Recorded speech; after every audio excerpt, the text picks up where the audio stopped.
Hello दोस्तों, इस YouTube channel में आप सभी का स्वागत है।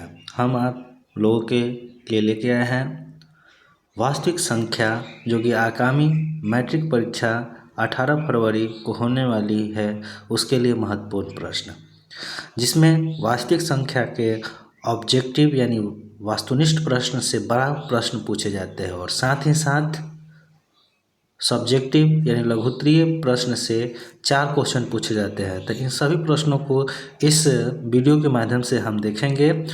आप इस वीडियो को ज़रूर देखें, क्योंकि आपके लिए यह बहुत ही महत्वपूर्ण है। इसमें सबसे पहला क्वेश्चन हमने बनाया है कि एक रैखिक समीकरण का घात होता है। तो एक रैखिक समीकरण का सदैव घात 1 होता है। कितना होता है? 1। तो इसका राइट आंसर क्या होगा? ऑप्शन नंबर सी। क्वेश्चन संख्या 2 में दे रहा है कि दो चर एक्स वाई में रैखिक समीकरण A X plus B Y plus C बराबर 0 के कितने अधिकतम हल संभव है।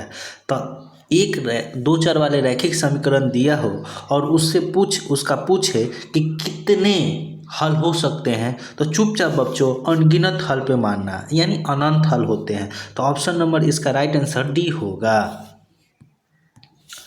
आगे प्रश्न संख्या 3 हम देखते हैं। 3 में कहता है कि यदि दो चर में दो रैखिक समीकरण के आलेख प्रतिच्छेदी रेखाएं हो तो हलों की संख्या होगा। तो जब हम लोग ग्राफ खींचते हैं और ग्राफ हमारा प्रतिच्छेदी आता है, तो उसका सिर्फ और सिर्फ केवल एक हल होता है। तो सिर्फ और सिर्फ केवल एक हल ऑप्शन नंबर ए में है। तो इसका right answer option number A होगा। आगे हम लोग प्रश्न संख्या 4 देखते हैं। 4 में क्वेश्चन है, प्रश्न संख्या 4 में यदि दो चर में दो रैखिक समीकरणों के आलेख समानांतर रेखाएं हो तो हलों की संख्या होगी।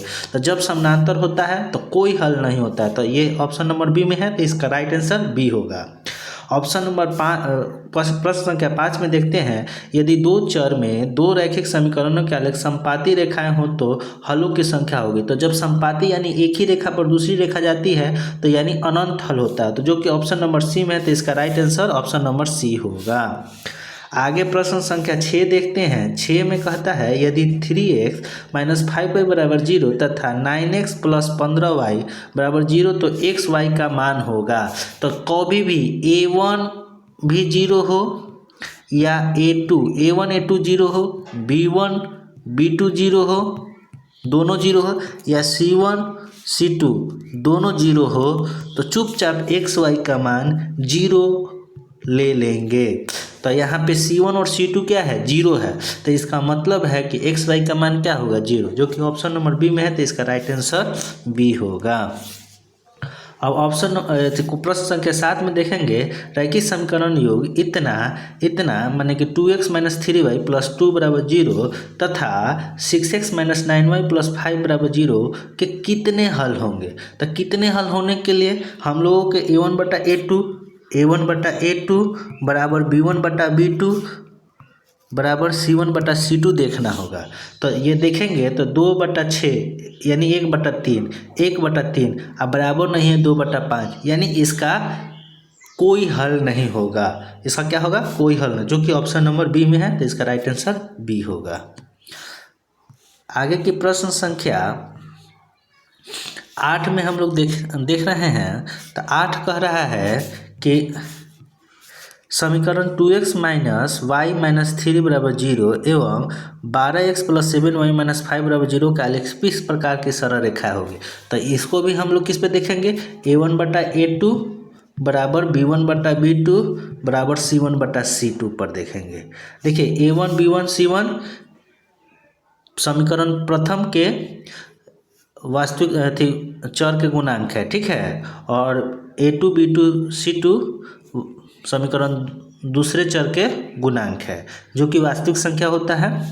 तो यहाँ आलेख अगर हम लोग देखेंगे तो 2/12 यानी 1/6 हो जाएगा, और 1/7 जो माइनस 1/7 जो बराबर नहीं है। तो a1 बटा a2 बराबर नहीं होता है b1 बटे b2। तो उस समीकरण निकाय का केवल एक हल होता है, और वह ग्राफ प्रतिच्छेदी रेखा कहलाती है। तो ऑप्शन नंबर ई इसका राइट आंसर क्या हो जाएगा? सी। क्वेश्चन संख्या 9 कहता है, 9 में क्वेश्चन संख्या 9 कहता है कि k के किस मान के लिए एक अद्वितीय हल होगा। तो जब a1 बटा a2 बराबर नहीं होता है B1 बटा B2 तो समीकरण निकाय का अद्वितीय हल होता है। तो A1 कितना है K है और A2 कितना है 3 है, बराबर नहीं। B1 कितना है 2 है और C1 कितना है 1, तो K बराबर नहीं होगा किसका 6 का। तो ऑप्शन नंबर बी इसका राइट आंसर होगा। क्वेश्चन संख्या 10 कह रहा है के किस मान के लिए समीकरण का इतना का कोई हल नहीं होगा।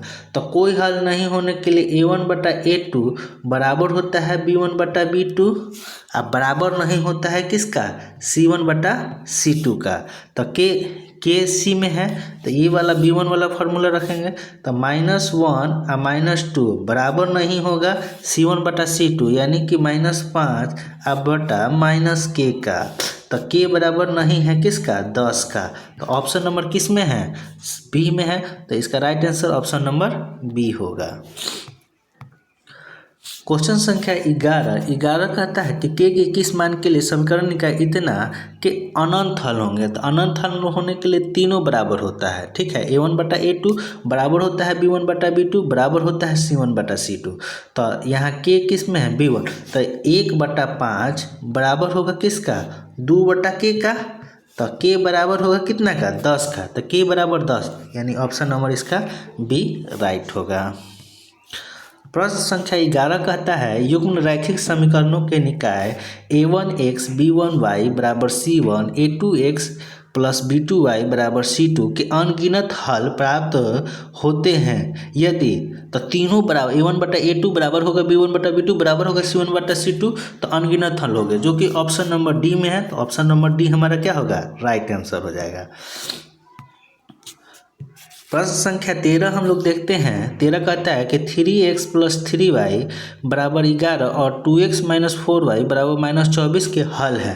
तो इसमें हल देखना है, तो हल देखने के लिए या तो समीकरण को हल करेंगे और नहीं तो मान भरेंगे। तो x का मान 2 है तो 2 दूना 4 और प्लस y का मान 4 है तो 4 3 12 जो कि 16 के बराबर 11 के बराबर नहीं आ रहा है। तो ऑप्शन नंबर ए नहीं होगा। बी भरते हैं तो 2 तो -4 हो जाएगा और -5 है तो -15 तो कितना होगा -19। तो ऑप्शन नंबर 2 भी नहीं होगा।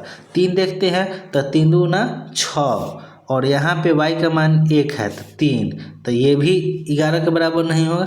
तो बचा कितना ऑप्शन नंबर डी। तो ऑप्शन नंबर डी मेरा राइट हो जाएगा। देखिए भरते हैं मान तो 2 भरेंगे तो माइनस कितना हो जाएगा 4 और यहाँ देखिए 5 है तो 5 तिरकी 15, तो 15 में से 4 जाएगा तो 11 के बराबर हो गया।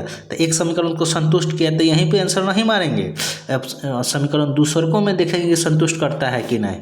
तो यहाँ पे कितना है ऑप्शन नंबर 2 भरेंगे तो -4 और यहाँ देखिए 5 है तो 5 का कितना हो जाएगा 20, तो -20 और -4 कितना हो जाएगा -24। तो दोनों समीकरण को संतुष्ट करता है।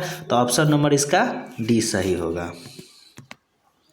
14 नंबर क्वेश्चन में कह रहा है कि यदि 3x - 2y बराबर 12 एवं 4x - 5y बराबर 16 हो तो एक्स वाई का मान कितना होगा। तो एक्स वाई का मान तो वही बात आ गया, इसमें भी भरेंगे।